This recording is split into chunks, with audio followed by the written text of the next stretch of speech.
Brain Lab, we have several instruments. Here is a demonstration of electroencephalography. For most experiments which require EEG, we require two computers, one for EEG data acquisition and other to present the stimuli to the participants. Now we'll show you how to handle and place the EEG cap on the participant. We require distilled water, potassium chloride and shampoo. We mix all these three together, 1 liter distilled water with KCl and shampoo. So we have actually 3 128 channel high density geodesic caps. It has a lot of electrodes which you can see, 128 of them. So we have three sizes of them, 56 to 58 centimeter cap. The medium is 54 to 56 centimeter and another 51 to 54 centimeter. In order to place the cap on the head, we take the circumference of the head through an inch tape.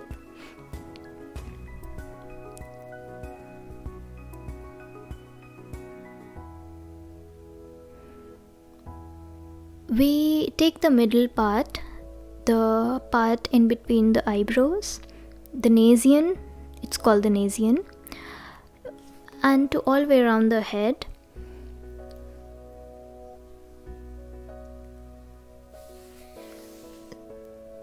So we get an idea of the size of the head. We take the cap and then we dip the cap in the solution before we start our experiment.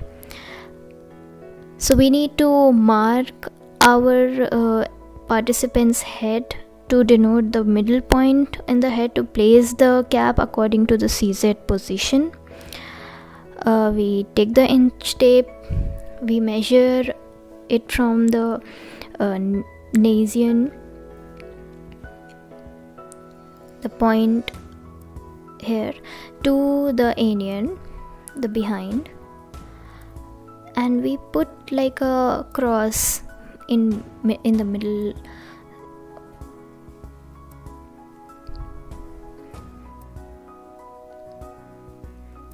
Then we take it from the sides, from one ear to the other, and then we put the other mark, which is a cross. This denotes our center point, CZ. We will place the CZ electrode on this point.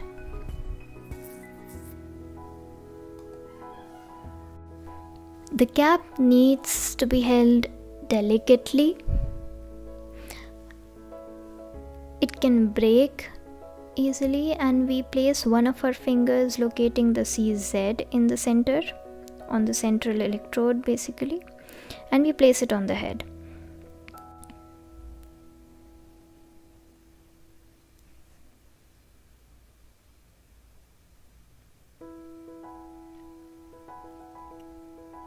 So you can see the careful placing of the cap on the mannequin.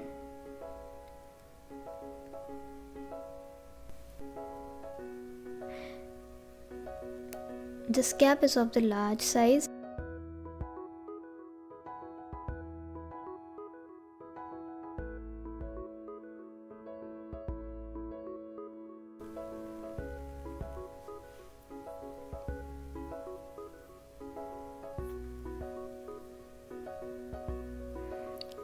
We strap it around nicely around the face.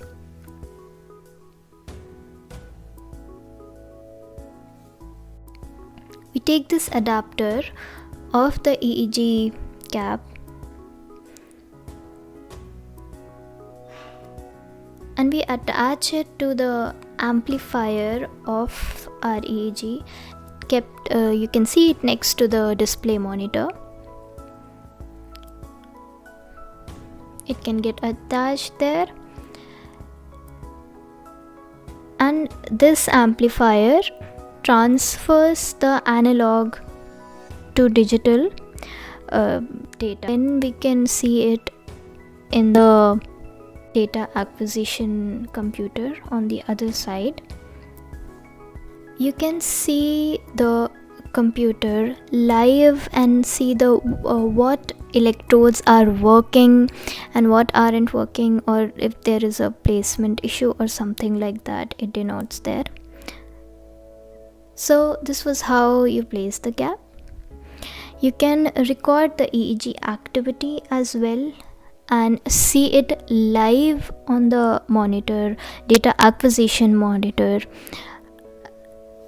So it appears, and you can calculate whatever you want to after you have collected the data based on your requirements, based on the requirements of the experiment. You can get ERPs or oscillations like alpha, beta, delta, gamma waves, and then you can analyze it through EEG lab toolbox in MATLAB, which we use here, or AGI also provides some software which is very basic level, and you can use that as well for analyze our data. We can use EEG for various purposes. Like in our lab, we have used it for projects related to cortical entrainment to music, brain-computer interface, neuromarketing, and decision making.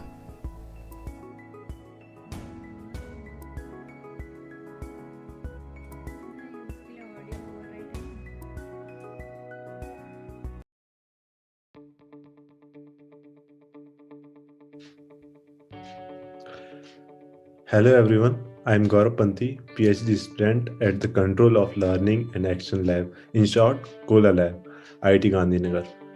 At the COLA Lab, we work on understanding the mechanisms of human motor learning and control using psychophysical and brain stimulation techniques. In this session, I would like to briefly explain about the tools which we use in COLA Lab to understand human movements. First lab device which I am going to talk about is Digitizing tablet system to record hand position and trajectories.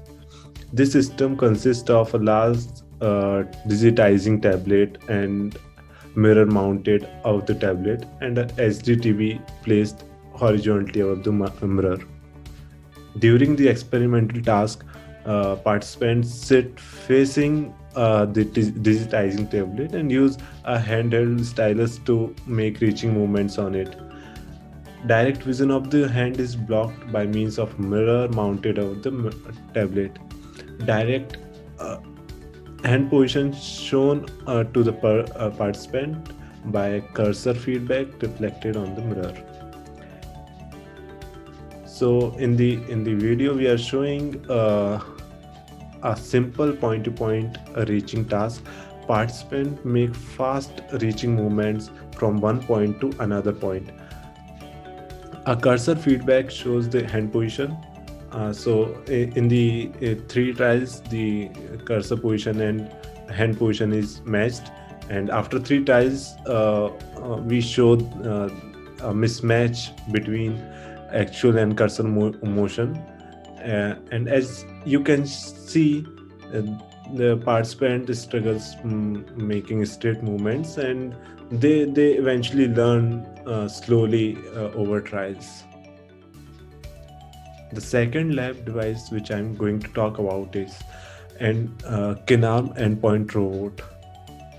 We use this device to induce forces on the arms while participants make horizontal movement using robotic handheld manipulandum. By inducing forces, we aim to understand how the brain tries to compensate for the external forces on our arm while making reaching movements. We can also use it to understand movement coordination between 2 arms. In the video, we are showing a spring task. We have simulated spring dynamics using robots. As you can see, the participant holding the manipulandum, the participant is trying to bring two hands of the robot either together or apart from each other, and the participant feels as if it is pressing or pushing the actual spring. The third device which I'm going to talk about is transcranial direct current stimulation. In short, we call TDCS.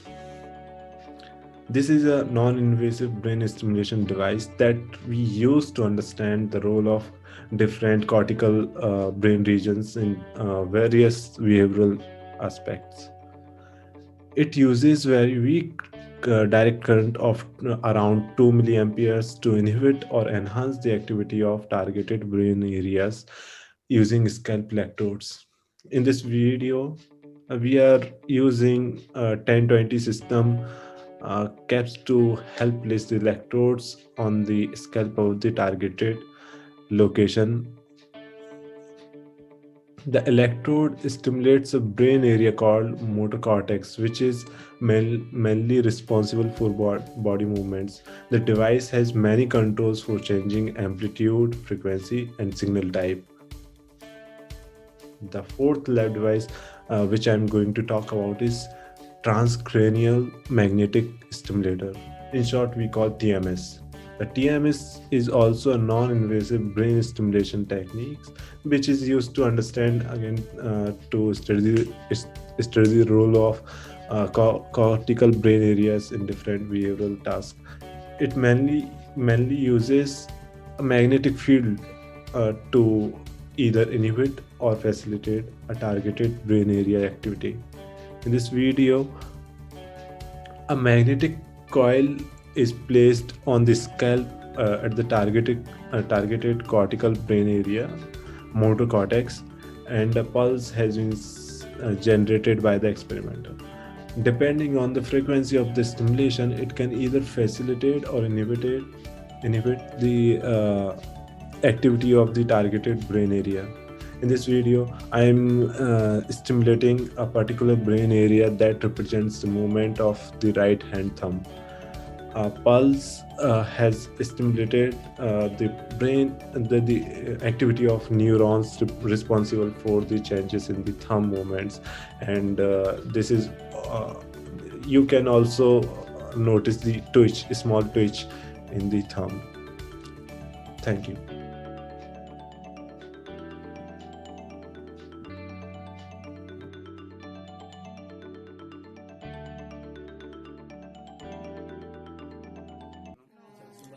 This is just the flex muscle.